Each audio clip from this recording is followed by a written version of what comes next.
Allez, on va donner la parole justement à notre chroniqueur gastronomique maintenant, Olivier Pouls, et qui a pas son pareil pour nous faire saliver. On a quelque chose à grignoter ce matin. Je vous ai apporté un petit sachet. Vous verrez dans un instant ce qu'il y a dedans, mais à la fin de la chronique. Ça va vous être utile ce week-end. Alors Thaïs, il paraît que votre mère est une excellente cuisinière. Est-ce que vous confirmez ces rumeurs ? Je confirme qu'elle fait la meilleure bavette aux échalotes de France.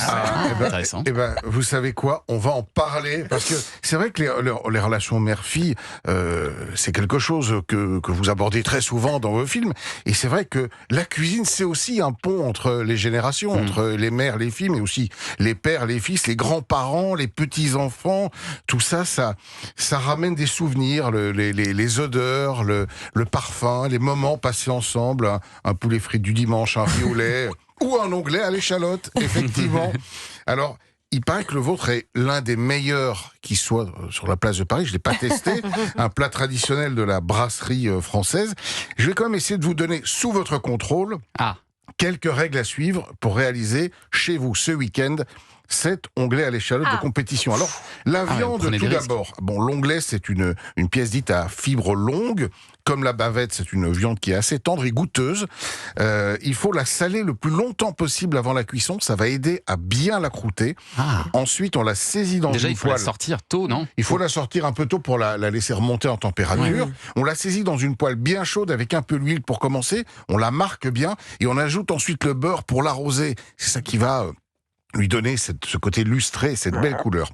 Et puis, surtout, en tout cas, on y va gentiment. Et on la laisse reposer au moins 10 minutes avant de la couper, c'est très important. Quant à l'échalote, alors qu'elle soit grise ou rose, vous mettez votre four tiède et vous la laissez dans le four tiède. Ou alors on n'avait pas cette technique. Ou alors vous recouvrez d'une petite feuille de papier aluminium pour pas que ça refroidisse. Mais ça va la cuire, non ? Non, alors vous la sortez du feu et le four tiède, le four à 50 degrés. Il ne faut pas que ça reste trop longtemps. Et alors l'échalote ? L'échalote, alors on la cisèle très finement, on la fait suer doucement, lentement dans le beurre, sans la brûler parce que ça la rend amère. Après 7-8 minutes, on déglace avec du vin rouge. Un petit verre, on s'en sert un aussi pour accompagner la cuisine. On porte à ébullition un petit coup, puis ensuite on laisse mijoter doucement. Il faut que ça réduise à peu près de 2/3. Et c'est à ce moment-là qu'on sale, qu'on poivre.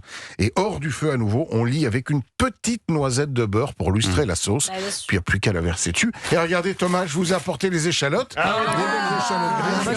Moi je les veux bien, j'en ai plus. Je vous donne des échalotes. Il y a des échalotes pour juste la vidoche, quoi. Une bavette. Vous avez Joe qui ira la chercher. Pardon ? Vous validez sa recette, tout va bien. Je valide sa recette, mais moi je mets pas de vin parce que j'aime pas la sauce vin rouge. J'adore le beurre avec les échalotes. Uniquement le beurre et les échalotes. Tout gras. Moi je suis tout. C'est pas mal aussi. C'est pas mal. Mais écoutez, je veux bien venir la tester. Dans un instant.